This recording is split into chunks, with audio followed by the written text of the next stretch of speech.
Coucou tout le monde, j'espère que vous allez toujours bien. Alors aujourd'hui on se retrouve déjà pour la page numéro 5 et comme toujours j'ai collé les pages par deux et je suis venue mettre une fine couche de gesso avec un rouleau. Et aujourd'hui je vais travailler avec les néocolores. Donc tout simplement je viens les mettre sur la page à sec.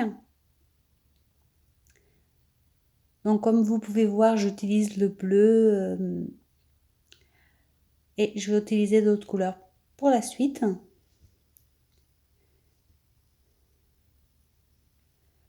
Donc je suis désolée, j'ai eu quelques commentaires de personnes qui disaient que je ne précisais pas le matériel avec lequel je travaillais.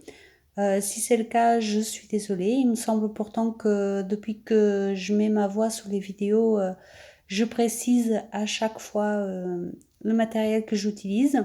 Après, oui, je ne mets pas les marques de tampons, etc. parce que ce serait trop long à mettre tout en description, surtout quand on fait une série de vidéos comme ça tous les jours.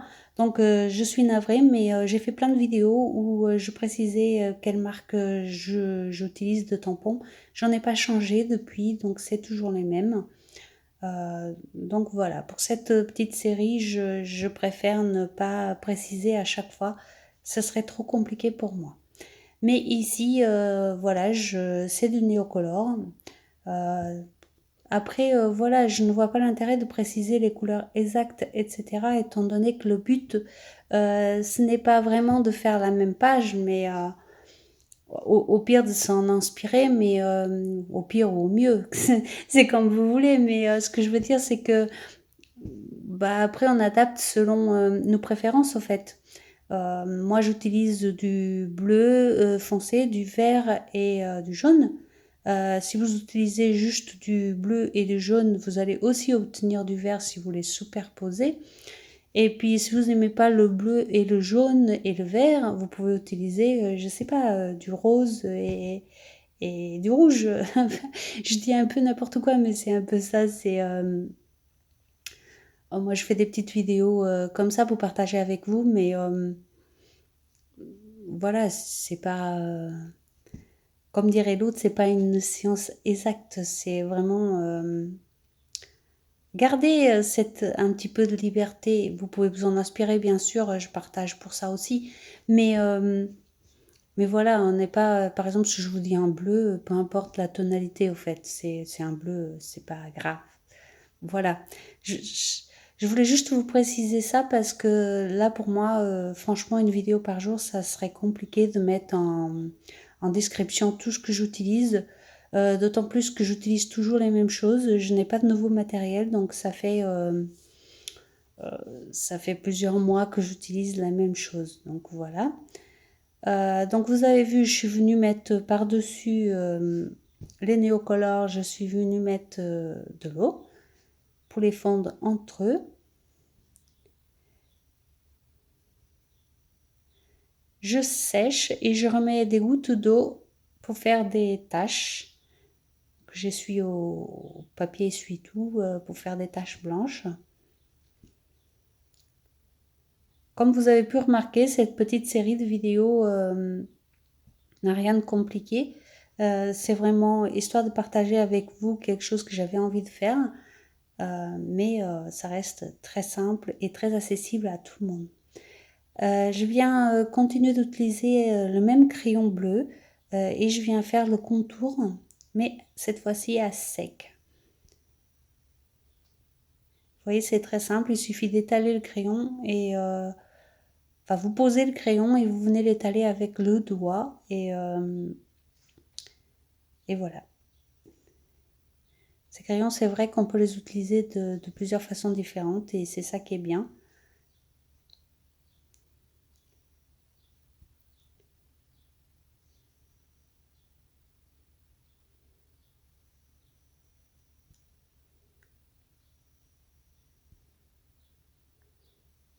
Maintenant, je viens utiliser un pochoir et de la pâte structure.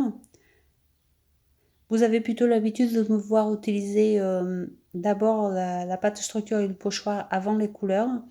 Mais ici, pour une question de pratique et de fait de vouloir garder un peu plus de pâte de structure blanche, j'ai préféré le faire dans ce sens.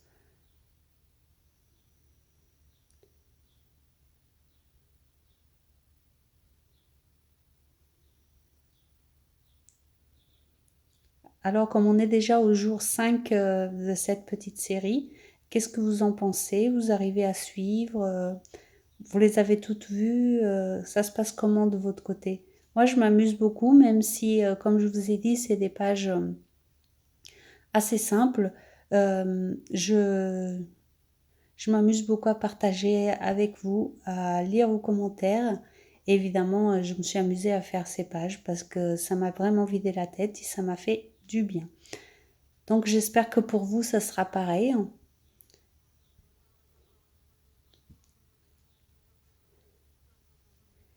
Donc comme vous avez vu, je suis venue bien sécher et je viens faire un contour avec de l'encre noire.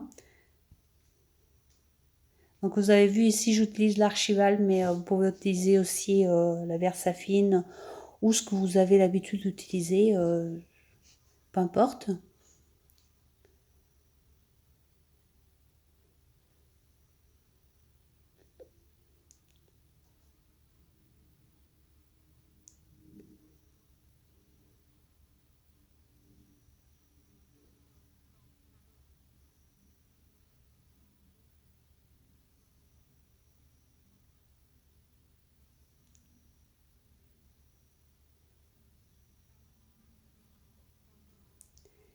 Et je continue avec mes tampons de fond, bien sûr. Je dis bien sûr parce que vous qui me suivez, vous savez très bien que je ne peux pas faire de page d'art journal sans tampon de fond, donc voilà. Et puis, surtout dans cette série où je suis censée me faire plaisir, forcément, il va y avoir du tampon de fond.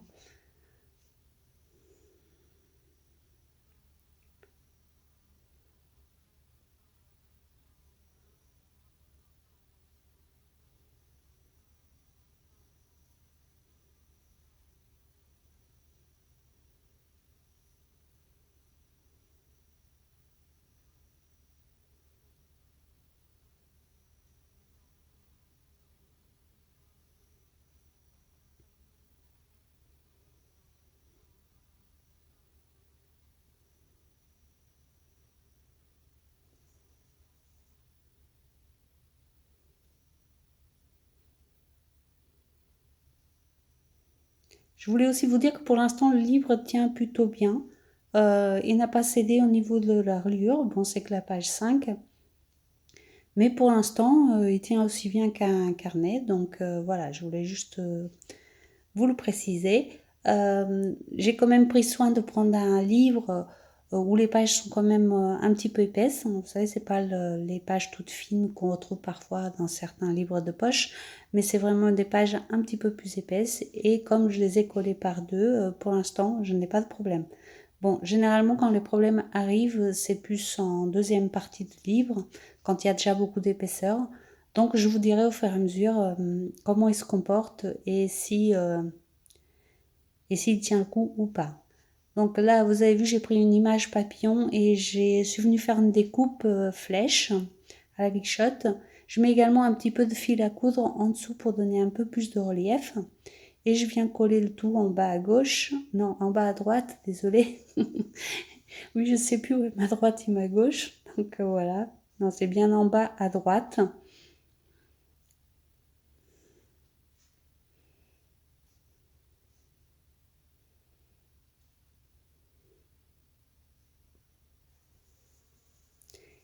Et à gauche, je viens de placer cette image de petite fille qui s'envole avec les papillons.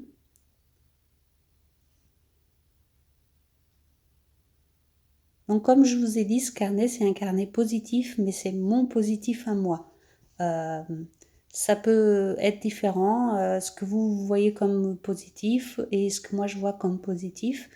Donc voilà, gardez en mémoire que c'est mon positif à moi. Donc je suis venue mettre des étiquettes, puis je fais un petit contour pour faire un petit peu plus ressortir le texte. Donc, tu ne dois pas laisser la peur de tomber t'empêcher de voler.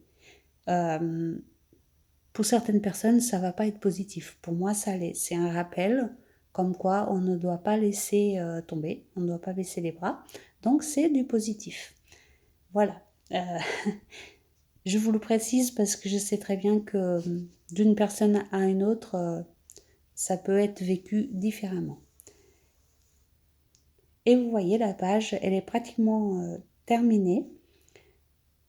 Je redresse comme toujours, hein, sur tous mes carnets, je redresse un petit peu pendant que c'est encore un petit peu humide les pages pour qu'elles restent droites. Et comme ça, elles ne gondolent pratiquement pas après. Puis je viens mettre la date du jour. Et la page, elle est terminée. Voilà, j'espère qu'elle vous plaira. Comme d'habitude, dites-le moi en commentaire. Et je vous fais des gros bisous et je vous dis à demain. Bisous bisous.